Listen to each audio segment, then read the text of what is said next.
ये झूठ बोलते हैं। ऐसा हुआ हमारे क्लब 18 तारीख की बात है, सुबह 1 बजे करीब की बात है। हम क्लोजिंग कर रहे थे, हमारा स्टाफ, तो हमारे लोग ऊपर से नीचे आ रहे थे। कुछ 4 बच्चे आए और 4 लड़के थे और 3 लड़कियां थी। वो इतने पिए हुए थे, इतने नशे में थे कि तो फुटेज में पता लग जाएगा कि उन्होंने आके हमारे जो वो लोग थे उन्हें जिद करने लगे कि हम अंदर, वो कह लगे जी क्लोजिंग का टाइम है, अंदर कैसे जाने देंगे, तो हम क्लोजिंग कर रहे हैं, लोग बाहर आ रहे हैं। तो वो जिद करते रहे, गालियां वालियां उन्होंने इतनी दी, इतनी बदतमीजी की, बहुत देर तक 15-20 मिनट तक ऐसे ही होता रहा। उसके बाद उनमें एक लड़की थी, उसने और 2 लड़के, उनने मार धाड़ चालू कर दी। मैं आपको फुटेज भी दे दूंगा। उसने फिर हमारे जो कैश काउंटर तब नीचे भी होता है उसको तोड़ फोड़ की और लात मारी उसमें, और वो धक्का दिया और हमारी उसको भी पीटा, जो लेडीज वो थी सिक्योरिटी गार्ड, और लड़कों से भी भिड़ गई। उसके बाद वे लड़के भी झगड़ा करने लगे, फिर आपस में उनका क्या मारधाड़ हुई, कुछ आपस में झगड़ा तो हुआ, मैं मना नहीं कर रहा, झगड़ा नहीं हुआ। हमारे उन्होंने भी मारे, उन लड़कों ने उन्होंने भी मारे होंगे, मैं वहां देख तो रहा नहीं था, मैं मौजूद नहीं था। उसके बाद ऐसा ही दीपक यादव आए, वो आए तो फिर वो ऊपर गए तो वो कह लगे भाई ऐसा करो, आप ये अगर 2 लाख रुपए देते हो तो मैं ऐसे ही इसको निपटा देता हूँ इस केस को। तो हमने मना कर दी देने के लिए, जो हमारे आदमी थे वहाँ। उसके बाद वो कह लगे कि मैं ऐसा है, मैं इन्हें बच्चों का मेडिकल करा के ला रहा हूँ। हमारे लोगों ने कहा जरूर कराओ सर, ये तो शराब पी रहे हैं। तो वो ले गए, अब पता नहीं उन्होंने मेडिकल कराया नहीं कराया, ये तो हमें कुछ मालूम नहीं। फिर उसके बाद सुबह 4 बजे फिर दीपक यादव ऐसा ही आए और ये बोले कि अगर आप 2 लाख रुपए देते हो तो मैं इस केस में ये कर दूंगा वो कर दूंगा, तो मेरे बेटे ने मना कर दिया। उसके बाद वो चले गए। आप आरोप लगा रहे हैं सर, इसकी कोई आपके पास सबूत या कुछ है, कोई रिकॉर्डिंग? 2 लाख रुपए पास 2 लाख की नहीं, 3 लाख की है। 3 लाख की मेरे पास 13 मिनट की है, जो सौदेबाजी कर रहे हैं, नेक्स्ट डे की है ना उन्होंने।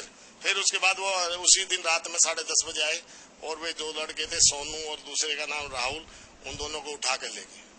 रात को उनको बहुत त्यागी जी ने, विनय त्यागी ने और दीपक यादव ने बहुत मारा उनको। रात उनको डंडों से उनसे मारा, उनके सारे आप मैं फुटेज आपको फोटो दिखा सकता हूँ कितनी बुरी तरह उनका हाल था। 22 घंटे तक उन्हें थाने में रखा, किसी को कोई बस उनके जो हेड है उनको फोन आते रहे, उनके मुझे आते रहे कि सर आप इन्हें छुटा लो, इन्हें छुटा लो। 5 लाख रुपए मांग रहे थे पहले, मैंने मना कर दी देने के। फिर शाम को ये बात हुई, मेरा एक स्टाफ गया चौकी में, वहां जाके ये बात हुई कि आप 3 लाख रुपए दे दो, मैंने छोड़ देंगे। मैंने बिल्कुल मना कर दी, मैं 1 रुपया नहीं दूंगा। उसने क्या किया, मेरे स्टाफ ने कहा जी भैया से बात कर लेता हूँ, अंकल तो 1 रुपया नहीं दे रहे। अंकल ने तो साफ मना कर दी कि मैं पैसा नहीं दूंगा, मेरी इसमें कोई गलती नहीं, मैं क्यों पैसे दूं, मैं तो पहले ही दे रहा हूँ इनको, पहले ही मुझसे जबरदस्ती ले रहे हैं।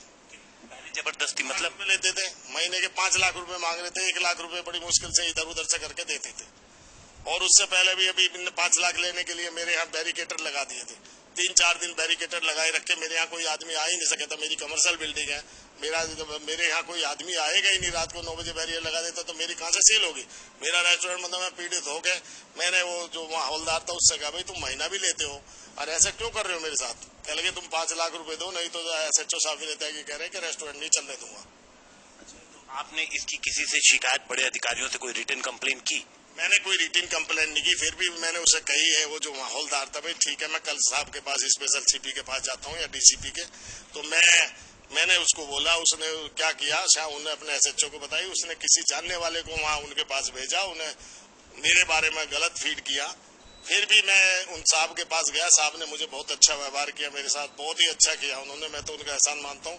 मैंने कहा सर मुझे कह लगे आपको शिकायत क्या आप लिखित में लाए हैं। मैंने कहा सर मैं लिखित में तो कोई नहीं लाया, ये तो ठीक नहीं है, लिखित में लेकर आओ, आप कोई परेशानी। मैंने कहा सर मैं कुछ नहीं चाहता, मुझे तो वहाँ व्यवहार करना है, मुझे अपना वो चलाना है। आपसे मेरी रिक्वेस्ट है कि एक तो SHO साहब को ये खबर करा दो कि गलत ना बोले, बदतमीज से ना बोले, मेरा बेटा पढ़ा लिखा है जो रेस्टोरेंट में देखता है। और एक ये है कि वो बैरिकेड हटवा दो। और हमें कोई कार्रवाई हुई आपकी शिकायत पे? कोई कार्रवाई? मेरी शिकायत के बाद साहब ने बैरिकेड